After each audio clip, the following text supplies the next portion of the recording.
no one expected that a teenage girl from the quiet countryside of Shropshire could ever make the most powerful king in Europe act in silence, sending trusted men to fetch her under cover of darkness, hiding her away in a cloistered priory behind locked gates, and leaving behind no official trace of her existence at court.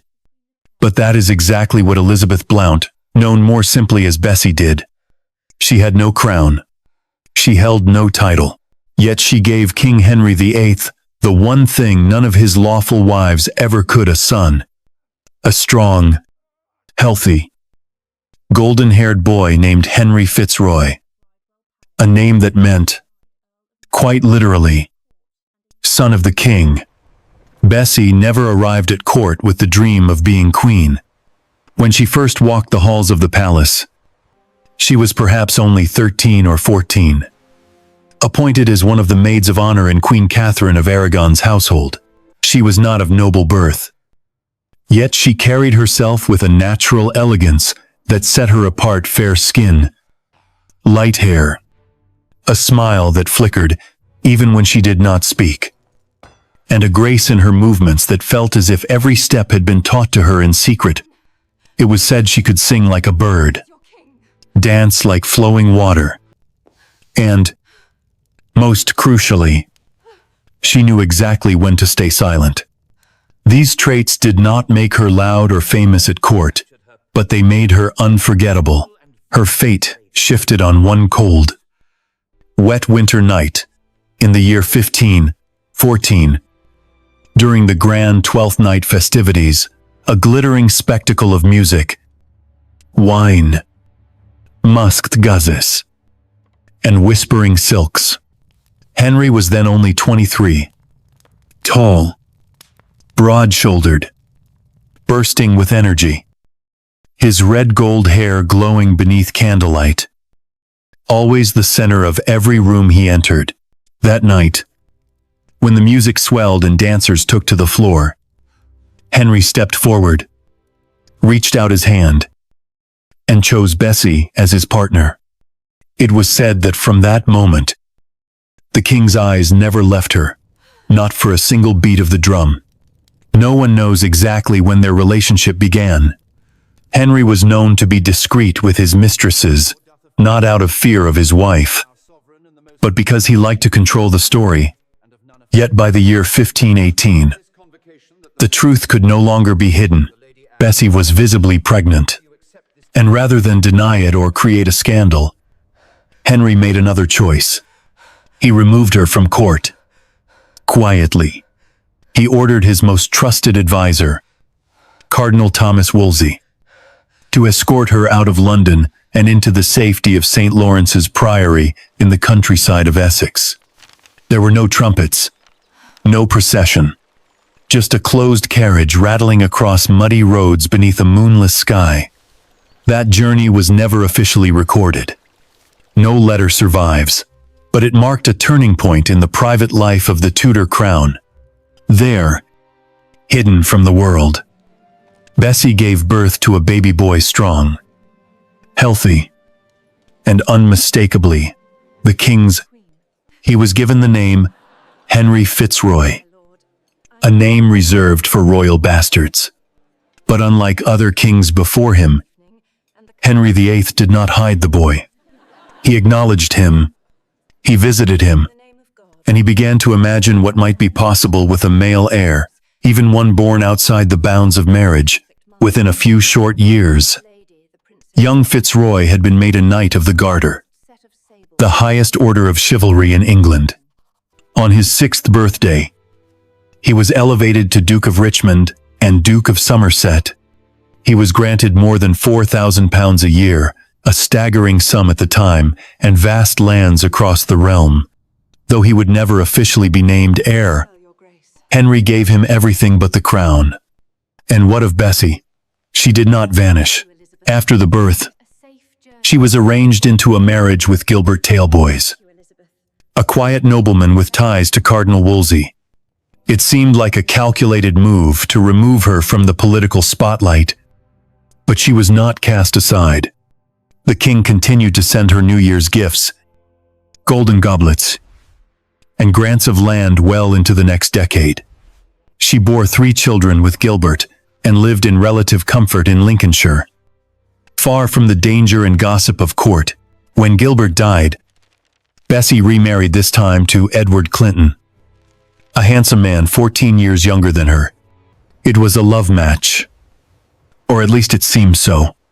She no longer needed status.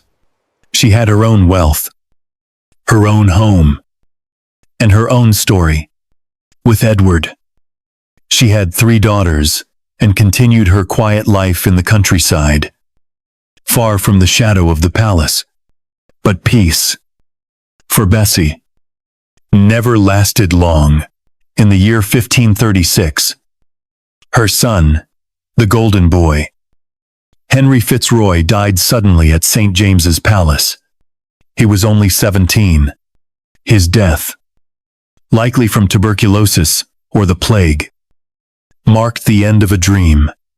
There would be no legitimized heir, no son of the king wearing the crown. Henry VIII moved on, but Bessie, surely, did not. A few years later, around the year 1540, Bessie Blount died. Some say it was in childbirth. Others whisper it was from grief. There is no grave, no memorial, no official record of where she was buried. The woman who gave the king what he most wanted, flesh and blood, a son of his own, was erased quietly from the story of England. And yet, her name remains. Not in marble, not in cathedrals, but in the margins, in the hush of a carriage at midnight, in the cry of a newborn in the country air, in the lingering memory of a king who, despite his many wives and lovers, only ever acknowledged one child born outside his throne room, and the girl who bore him. She had given him everything: youth, devotion, silence, and above all, aisance. But now the room was quiet. The candle on the table flickered, as if unsure whether to stay. The air was thick, not with incense or perfume, but with the scent of something more human: milk drying on linen, iron from fresh blood, and the sweet, faint rot of solitude. No one knocked at her door now. No letters arrived. No footsteps echoed down the corridor bearing the voice she had once trembled to hear. Bessie Blount, the girl who had made a king's blood stir and had carried his heir beneath her ribs, now found herself in a locked room, walled off not by stone, but by time. They had taken her to St. Lawrence's Priory like a secret packed in velvet, and for a brief moment, she had felt chosen. Not like a queen. No, that was never her role, but like something closer to divine. A vessel. When the child was born, Henry had stood near. Not in person, perhaps, but in presence.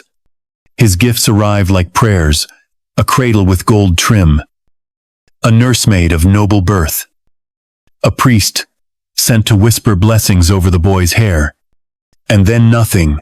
The child was named Fitzroy, dressed in miniature finery, taken away under the care of Cardinal Wolsey, and sent to estates where only the wind knew his real story. And she, the woman who had brought him forth, was left with the afterbirth of power whispers, fading favor, and the knowledge that in the grand tapestry of the Tudors, she would never be more than a stitch no one could see. Her marriage to Gilbert Talboys came like a verdict, disguised as a reward. The king smiled when he arranged it. They said, Gilbert was respectable, loyal, safe close enough to court to receive grants, but far enough to silence gossip. They were sent to Lincolnshire, and she learned quickly that the countryside had no music, no masquerades, no pages with soft gloves and eyes trained to bow. Just fields, quiet, rain that turned the roads to rivers. Her hands, once skilled in embroidery and lute playing, now knew the weight of managing estates and swaddling infants. And yet, the king had not entirely forgotten her. The gifts continued for a while. New Year tokens, rare wines, gilded goblets. Each one, a small flame to keep her memories burning. But he never came to see her again.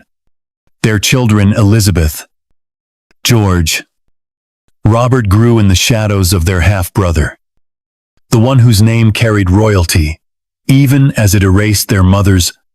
People said Elizabeth looked too much like Henry to be anyone else's daughter. And perhaps that was true. Gilbert said nothing, or maybe he knew better than to ask questions with no safe answers. He had lands, titles, a steady increase in fortune.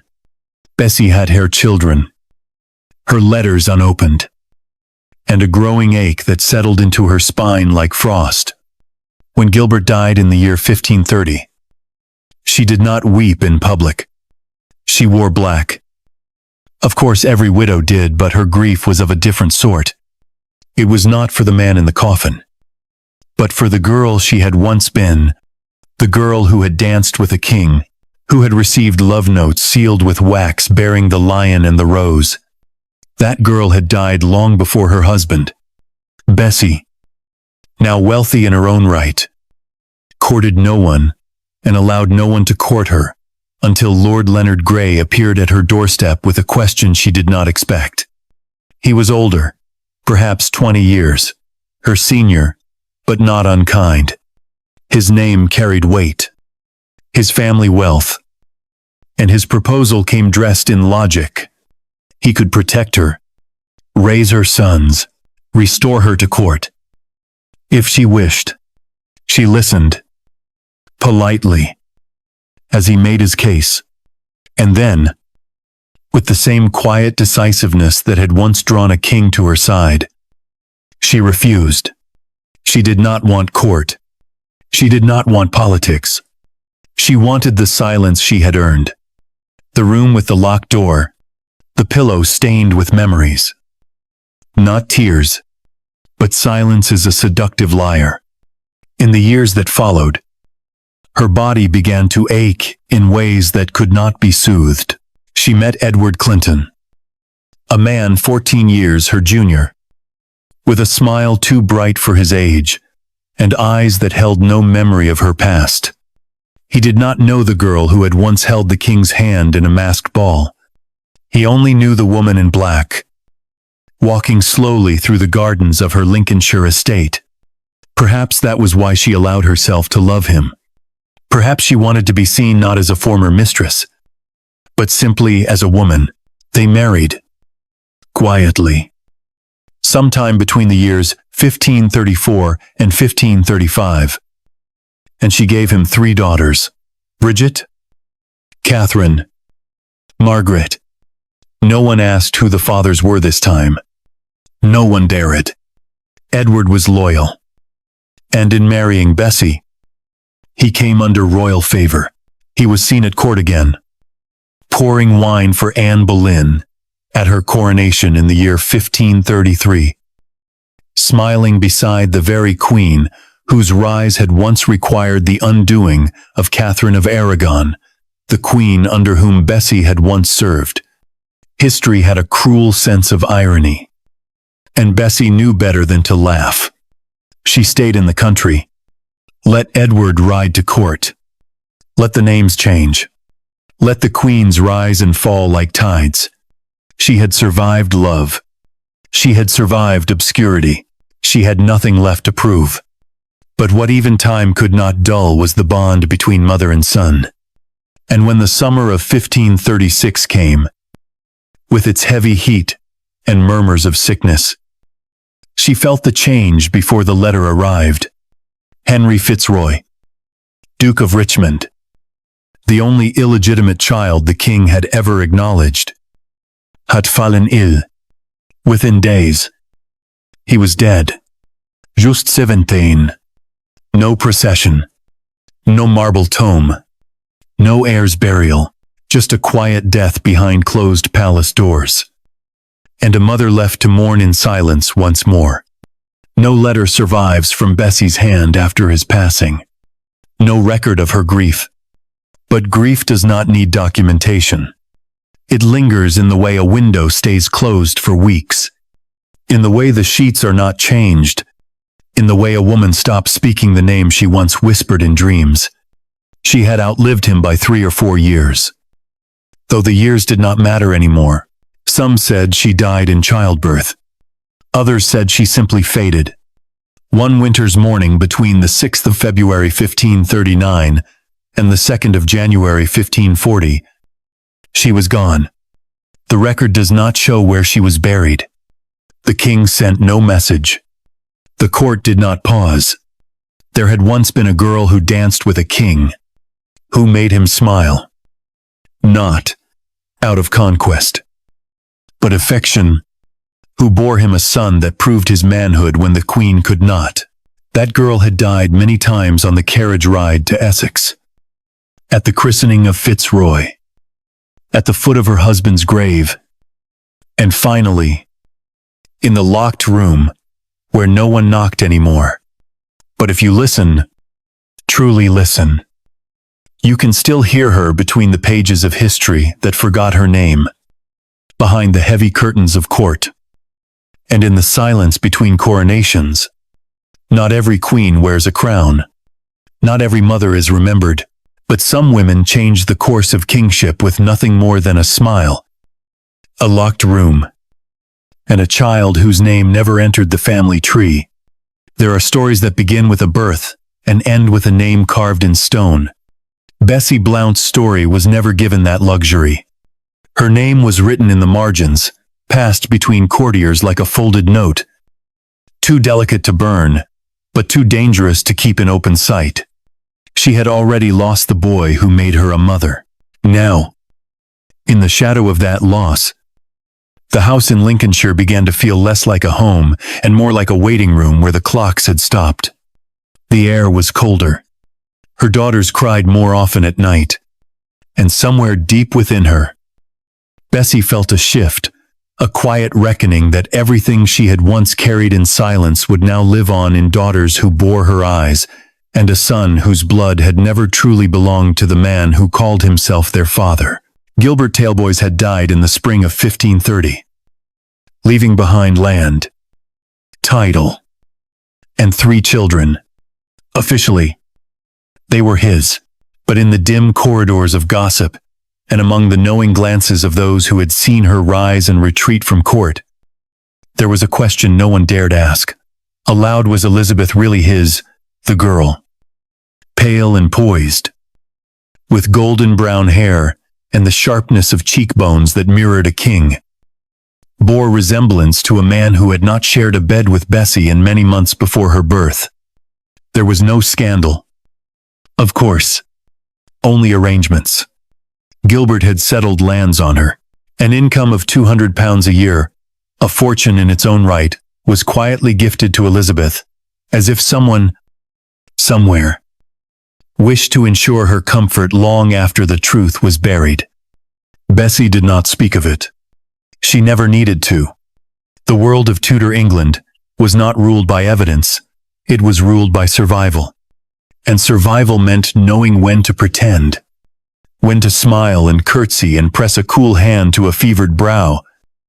Even when the fever was grief, she watched her children grow. Each so different. It was as if her body had carried secrets she could not explain. George was quiet, obedient, eyes always cast downward, as if listening for something beneath the earth. Robert was loud, stubborn, his laughter abrupt and unpredictable. And Elizabeth watched everything. She had the stillness of a queen. Even as a child, she folded linens with precision. She spoke only when spoken to, and once, when Bessie caught her, staring at the gilded goblet Henry had sent years before 35 ounces of gilt and gold, she did not look away. She asked, "Did the king ever come here?" Bessie did not answer. There had once been a room small, moonlit, filled with the scent of new parchment and candle wax where Bessie had held that cup with both hands. It had arrived as a New Year's gift. In the year 1532, when her name had already begun to fade from the lips of those who once envied her, she remembered the moment she untied the ribbon, the weight of the goblet in her palms, the silent message in its shine. You are not forgotten, but a cup cannot warm a bed. A gift cannot erase silence. And even as Henry sent silver and land, he did not send his voice. He did not come. Not when Gilbert died. Not when her daughter took ill. Not even when Fitzroy was buried beneath the floor of St. Michael's Church. Without ceremony. Without crown. It was Edward Clinton who stepped into that silence, not as a savior, but as a presence. He was handsome, young, unburdened by history, and most importantly, unafraid of hers. They had met once, briefly, during a hunting trip arranged by mutual acquaintances. He had helped her onto her horse, said nothing of the rumors. He only asked if she preferred the edge of the forest or the open field. She had answered, I no longer chase. But he had smiled. And 3 seasons later, they were married. She did not love him in the way she had once trembled before Henry's gaze. But she loved his steadiness, the absence of expectation.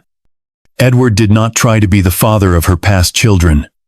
He was content being the present. They had 3 daughters together, Bridget, Catherine, Margaret, and while they lived quietly on her estates, Edward found himself rising at court, not because of his name, but because of hers. Being the husband of the king's former mistress had its advantages, even if it came with a shadow. It was at the coronation of Anne Boleyn that Edward truly stepped into the light. He acted as a cupbearer that day, pouring wine with practiced grace. Standing near the throne, as music echoed across Westminster, and somewhere in the crowd, Bessie watched not from within the abbey, but from the balcony of a distant home where the bells still reached her ears. She watched him serve the woman who had replaced the queen she once served.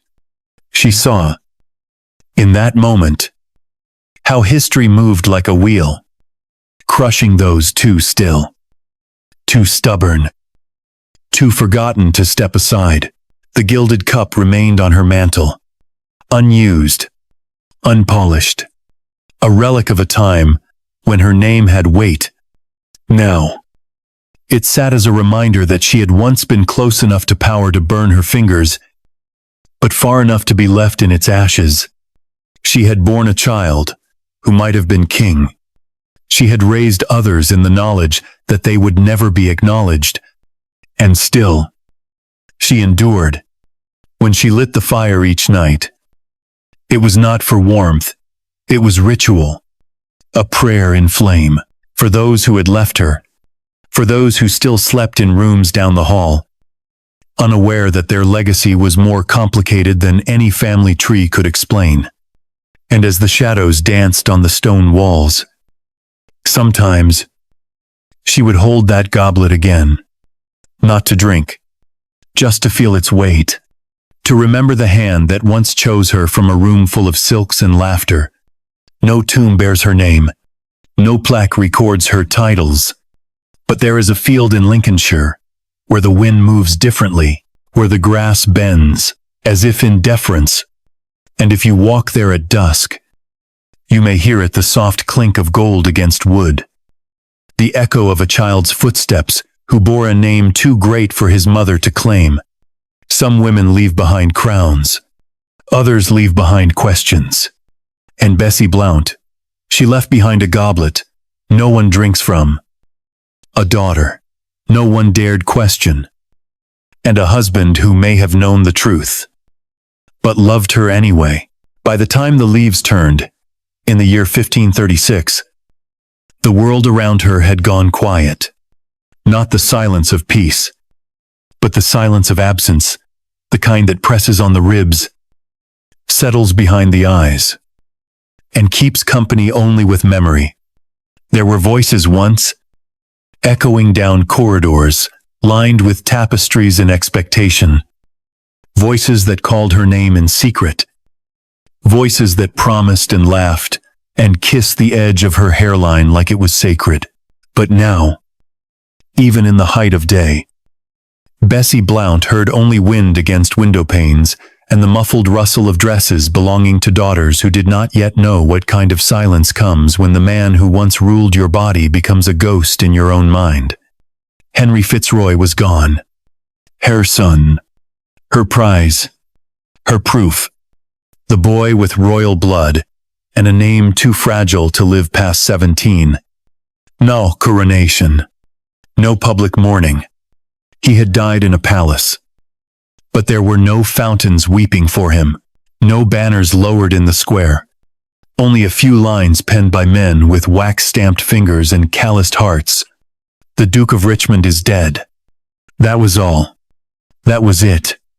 But in the house at Lincolnshire, a woman sat for hours beside an unlit fire, staring at folded linen and the last set of shoes her son had worn, shoes she would never put away.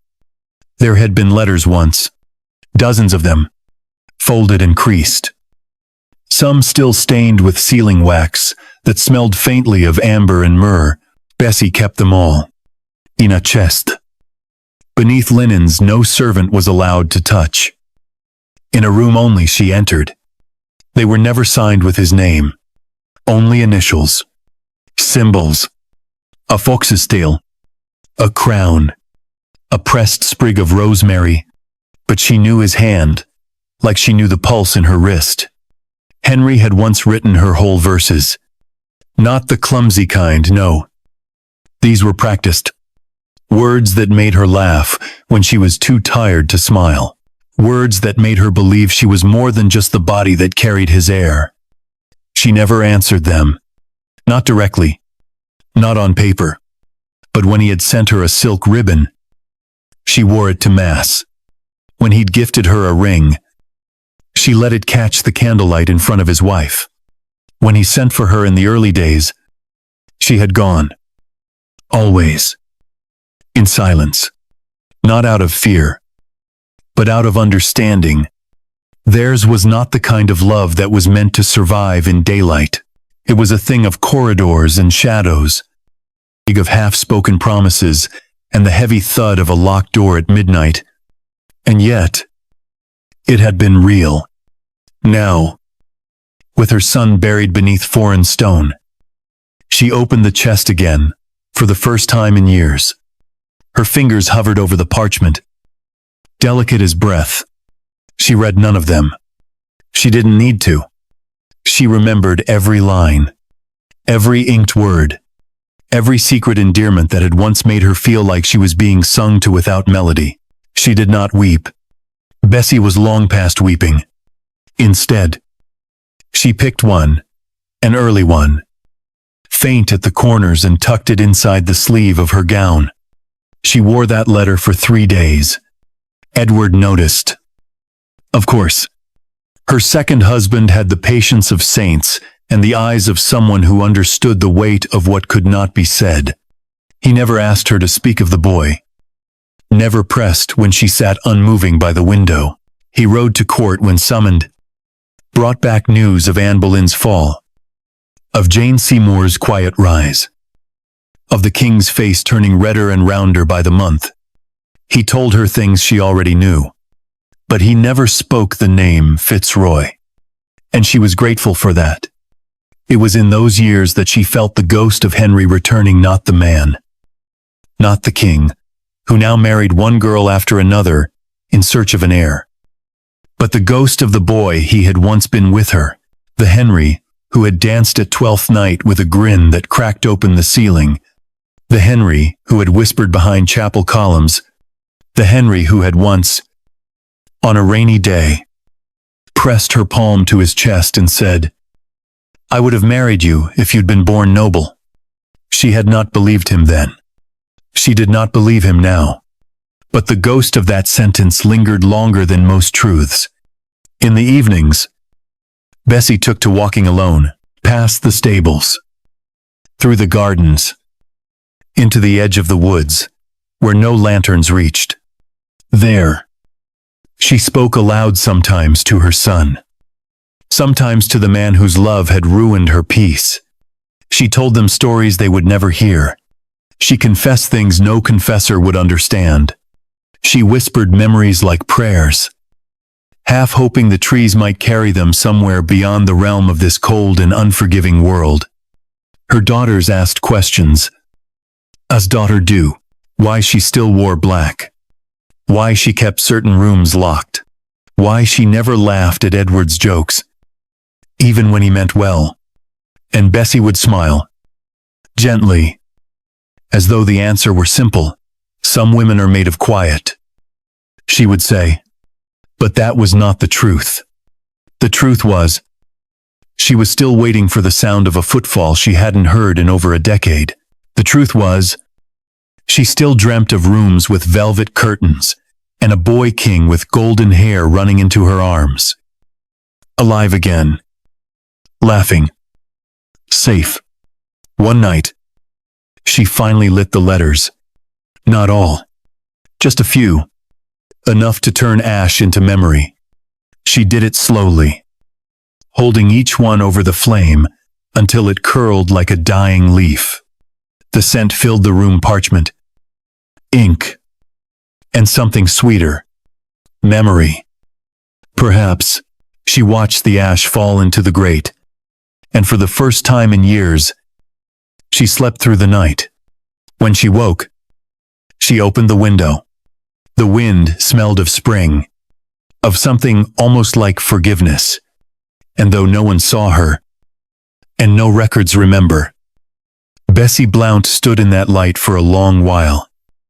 Her hands open, her face tilted upward, not in prayer, but in release. She had loved a king. She had buried a son, and now, at last, she had burned the only proof that either had ever been hers. The cold that came that year was not the kind that whistled cheerfully beneath doors or dusted rooftops in postcard white.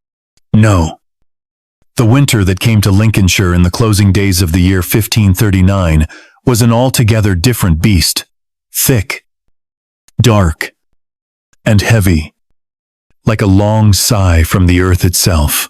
It crept beneath floorboards and behind the bones, stiffening fingers that once embroidered silk, silencing halls where footsteps once danced.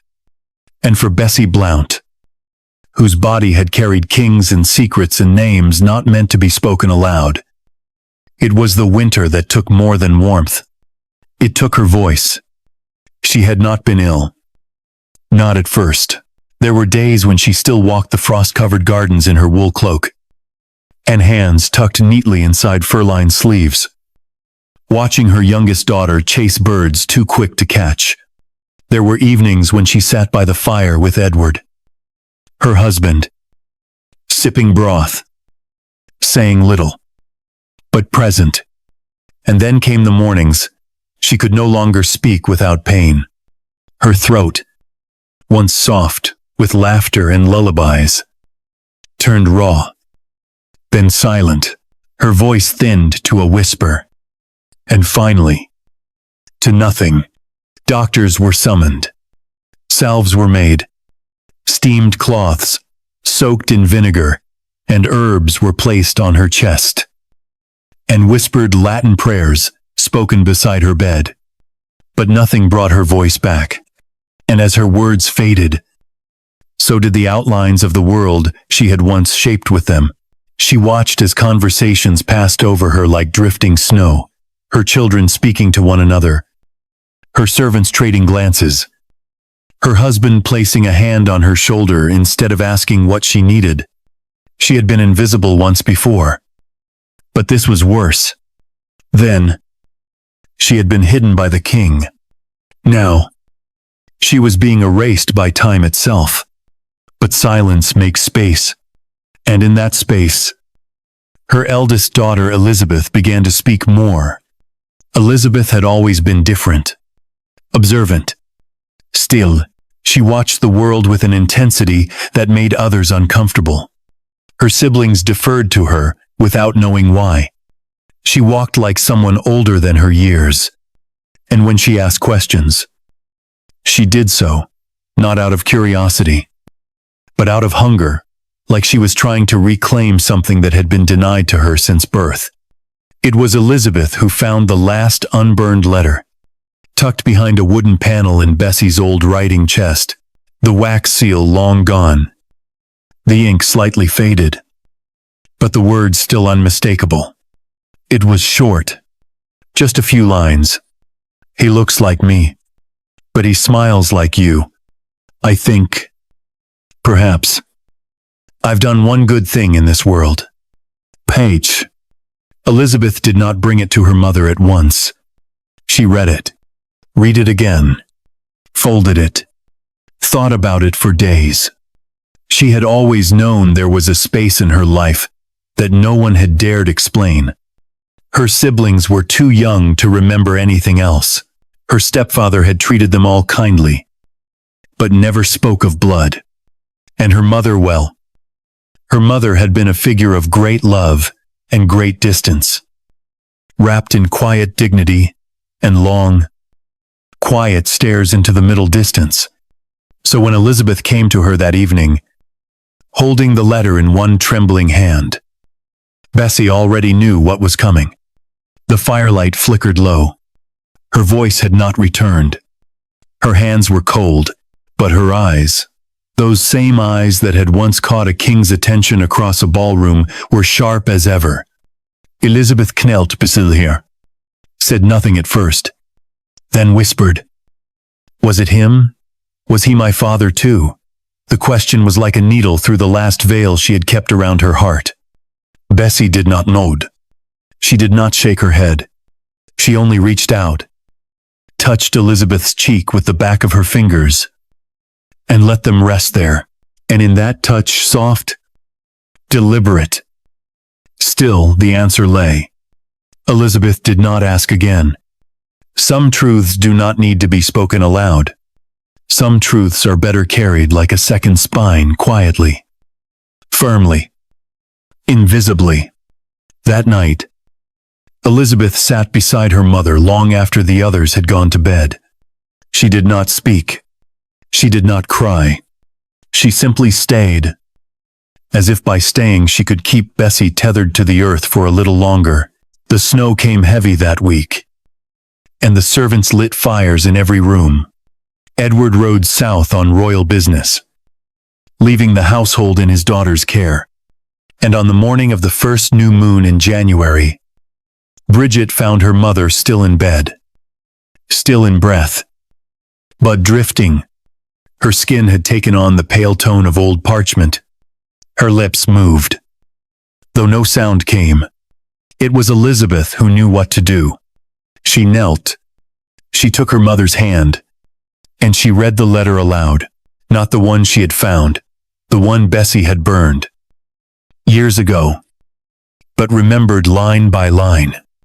Elizabeth spoke the words her mother had once whispered in sleep. The words she had overheard a dozen times and committed to memory as a child too clever to forget.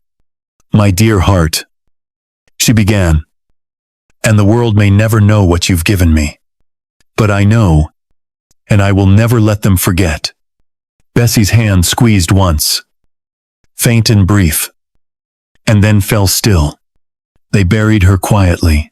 There was no grand funeral, no court envoy, no marble tomb, only a soft wooden marker beneath a tree whose name no one remembered.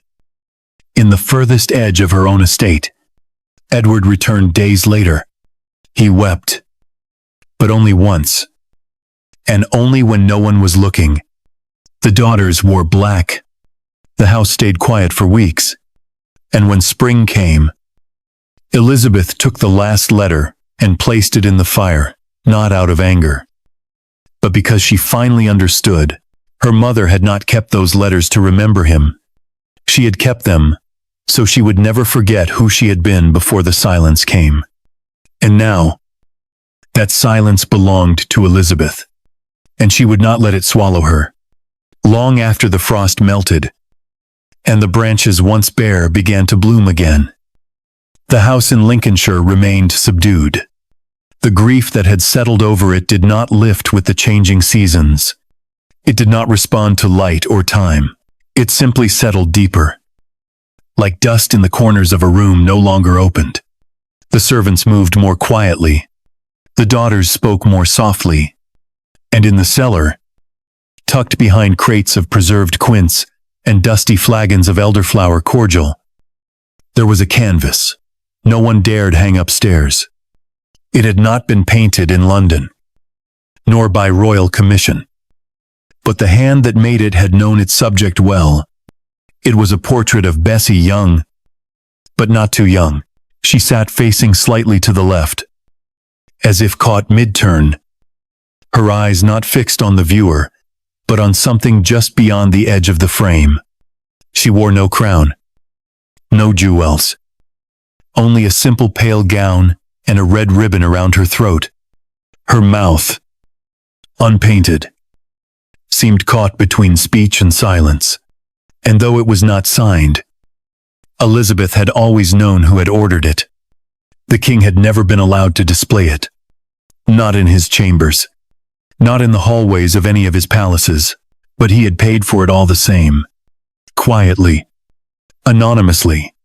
And when it had been finished, it was delivered not to court, but to a modest house near Calais, where it had waited, wrapped in linen and forgotten, until a man with no crest and no livery had brought it one storm-heavy evening to Bessie's estate.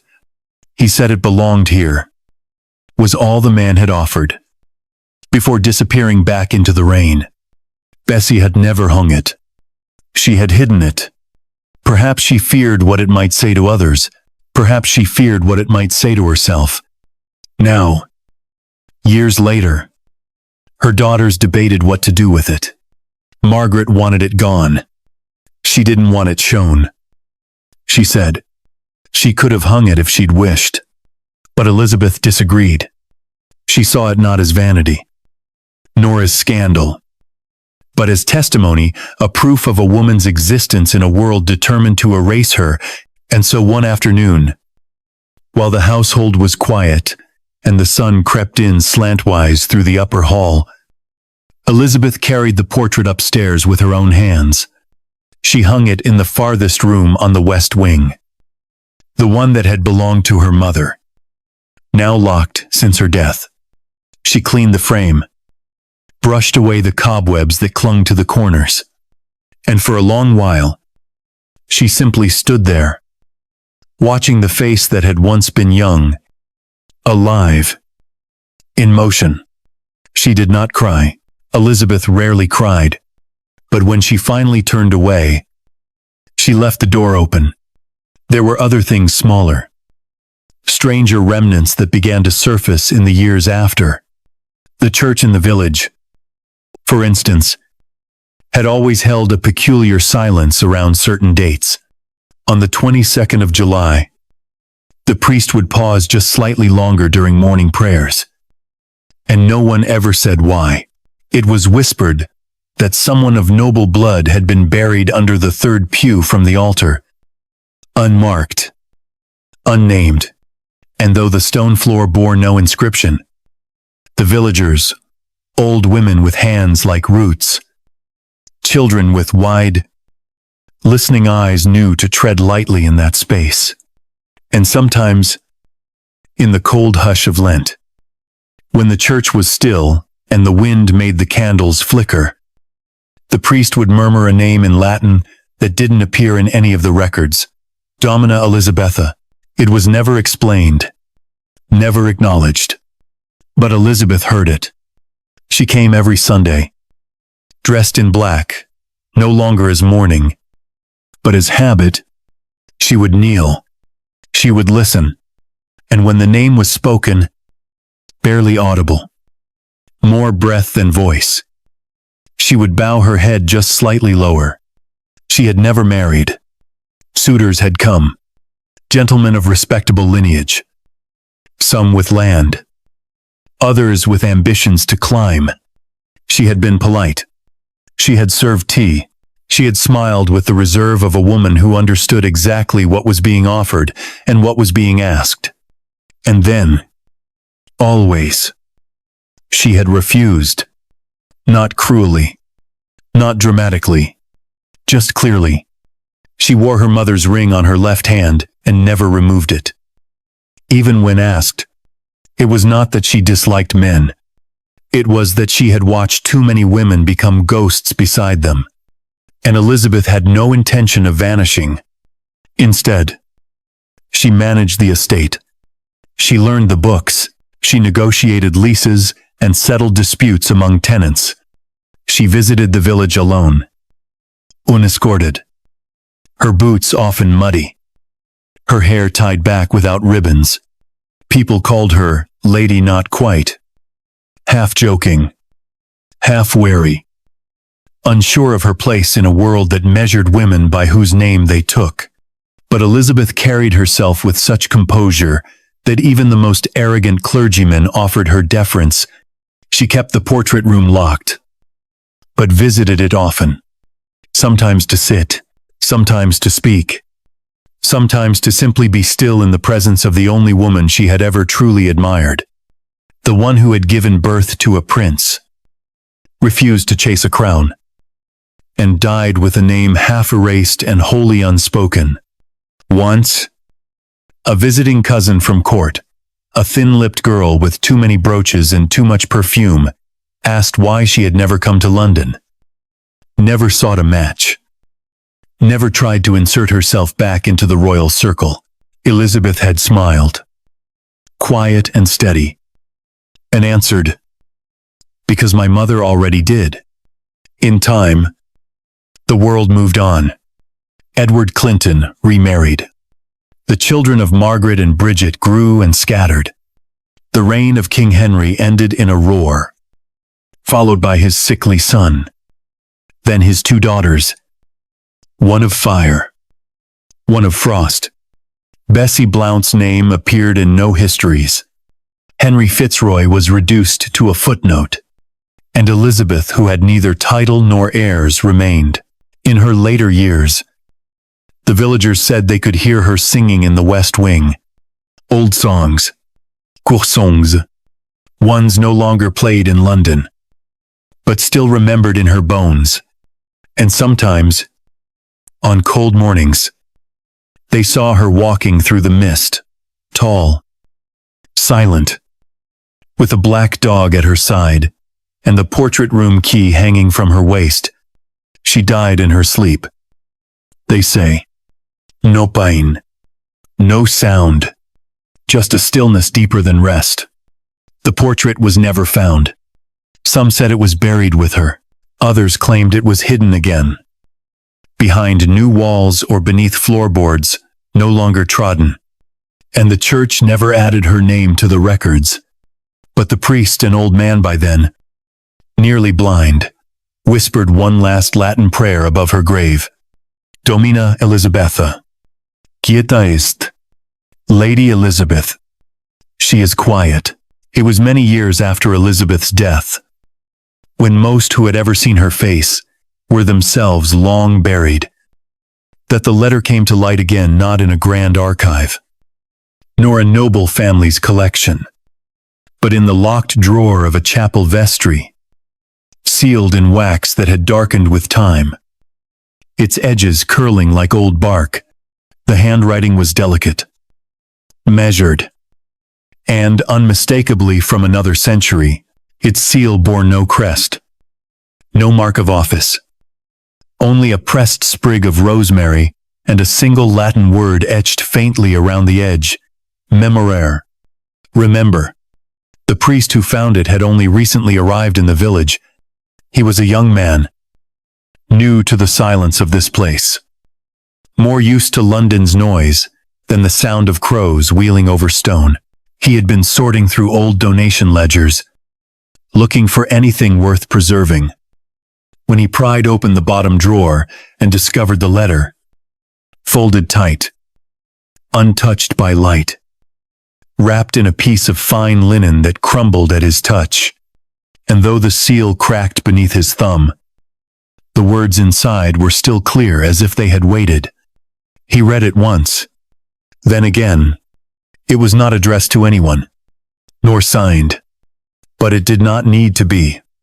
If he is dead, let the boy bear my name. If he lives, I shall see him before the year's end. If neither, may the Lord forgive what was never given. The woman has done her part. I will not let the world forget. There was no date, but between the lines was the shadow of a voice, Henry's voice.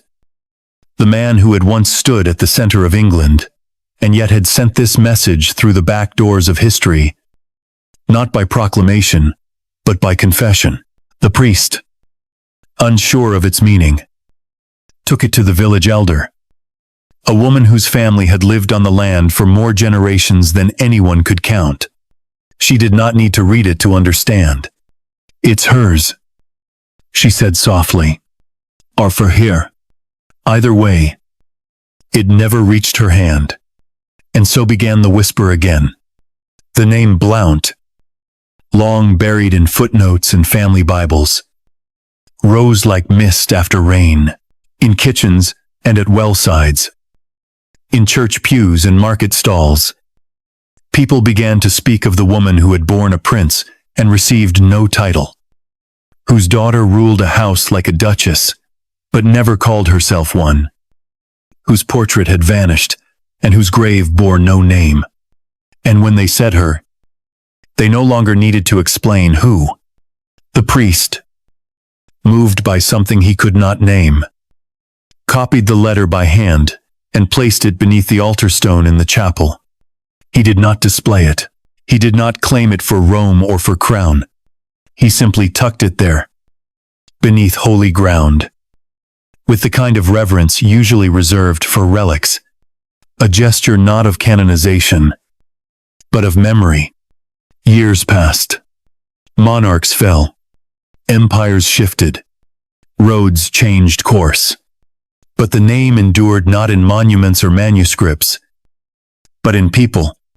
In the way girls in the village were named Elizabeth, more often than not, in the way mothers told their daughters that silence was not always weakness, that dignity did not require a throne, in the way a red ribbon was worn on feast days, knotted at the throat, in honor of a woman whose voice had once been silenced and yet, somehow, still sang in stone and soil. And then, one spring morning, a visitor arrived. She was not dressed like nobility. Her cloak was plain, her boots dusted from long travel, but she carried herself with a calm certainty, the kind that drew stares without effort. She spoke little, asked only to be shown the chapel. There, she knelt at the altar for a long time, unmoving, lips parted in soundless prayer. When she rose, she asked for the west wing. There was no west wing anymore. The estate had crumbled long ago. Only the foundations remained, moss-covered and broken, the skeleton of a house once full of names and footsteps. But she walked among the ruins as if she knew them.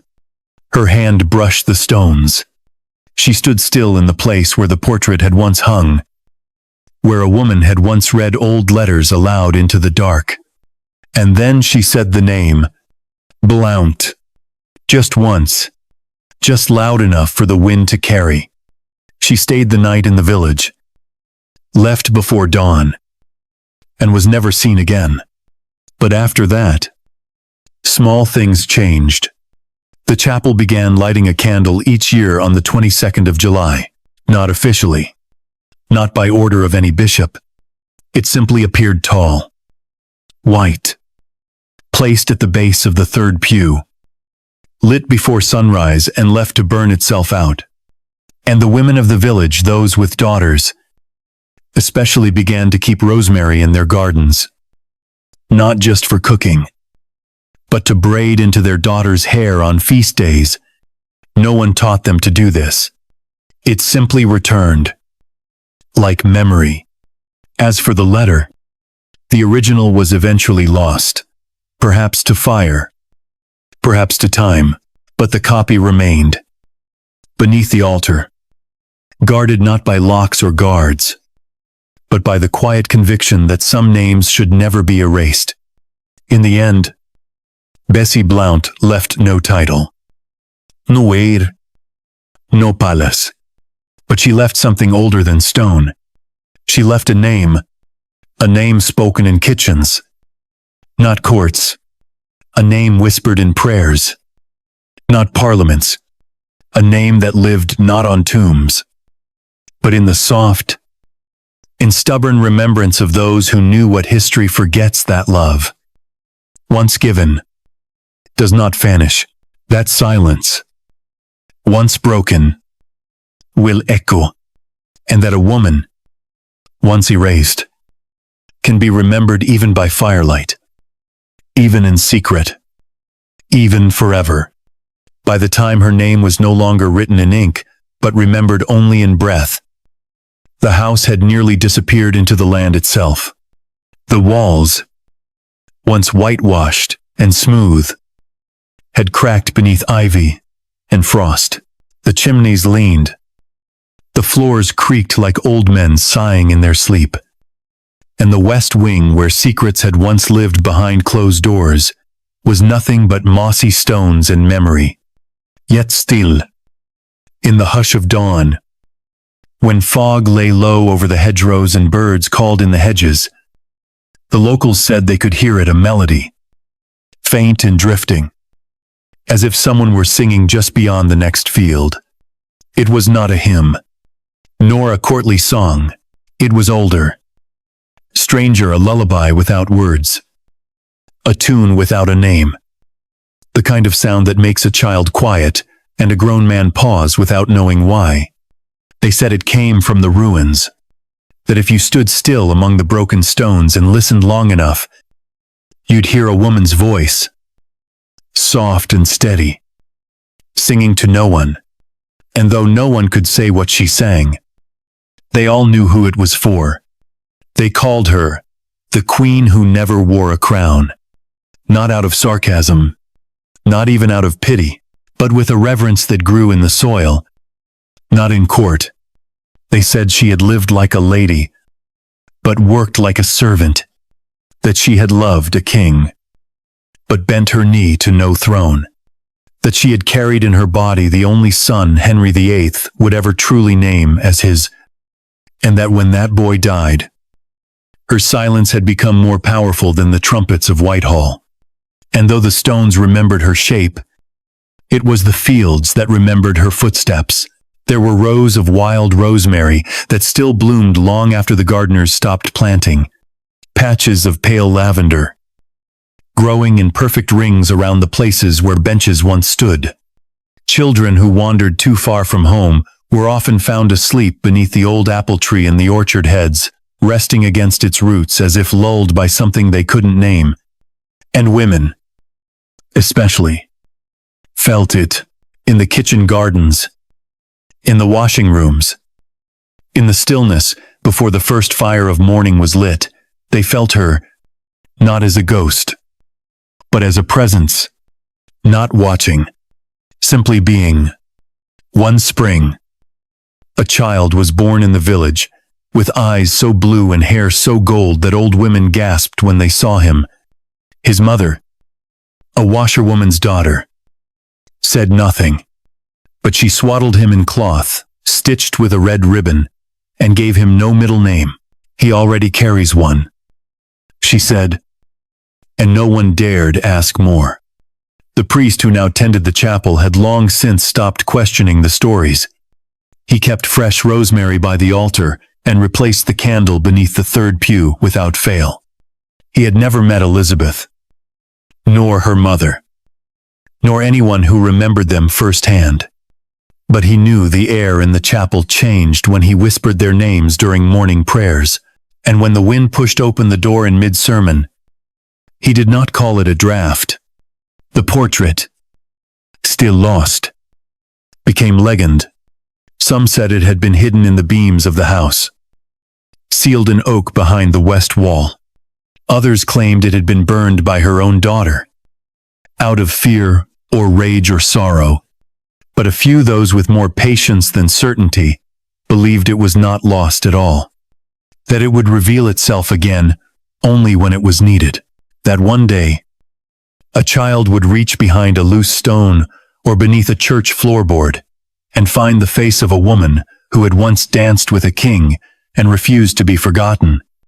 And perhaps that was the truth of her legacy, not the son who died too young, nor the king who never married her, nor the daughters who lived quiet, unclaimed lives, but the fact that centuries later, with no statue, no title, no place in royal scrolls, Bessie Blount still lived, in song, in stone, in a name that mothers whispered into the curls of their sleeping girls. She had once been beautiful, they said, but more than that, she had been good, not pious, not perfect, but good in the way that mattered, in the way she held her silence without bitterness, in the way she never demanded to be called lady, even when she had every right, in the way she never chased a crown, because she had already known what it meant to carry one alone, without gold, without court, without protection. And so they remembered her, in red ribbons tied to church doors on midsummer, in songs sung low on winter nights, when the snow crept up to the windowsills and firelight flickered over little faces curled in sleep, in a single flower Rosemary left on the edge of a pew each year, without name or note. She had never ruled a kingdom, but she had changed its line.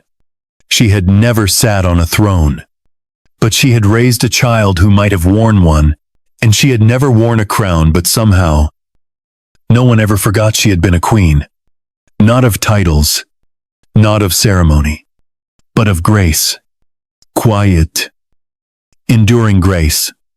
History remembers noise. It remembers battles shouted into banners, coronations drowned in trumpets, names written in ink so thick it bleeds through centuries. But sometimes, beneath all that, beneath the marble, the heraldry, the war songs, there lives another kind of story, one not told aloud, but felt. And when the long day ends, and the fire has burned low, and the world grows quiet enough to hear the heartbeat beneath the floorboards of time, it is her story that begins to rise. She was never crowned, never called queen. Her name was never stitched into a royal family tree, nor carved in Latin on the walls of a chapel. But she bore the King of England a son, and more than that, she bore his silence, his longing, his first great hope, and his first great sorrow. Bessie Blount, a girl from Shropshire with soft hands and a sharper understanding of court than anyone expected.